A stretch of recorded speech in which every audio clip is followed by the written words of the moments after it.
ராமநாதபுரத்தில் மீனவர்கள் வலையில் சிக்கிய 5 அடி நீளம் கொண்ட கடல் பசு மீட்கப்பட்டு பத்திரமாக கடலில் விடப்பட்டது.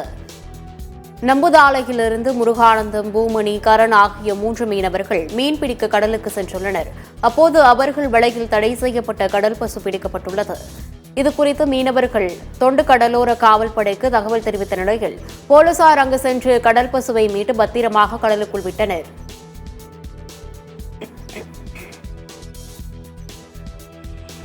ஆவரியாப்பட்டுருச்சு. எங்களுக்கு ரெண்டு வலை காலி பண்ணிருச்சு. பெரிய மீன் 1000 கிலோ இருக்கும். இந்த காவல்துறைகள் எங்களை பிடிக்கக்கூடாதுனால நாங்கள் அந்த மீனை பிடிக்கல.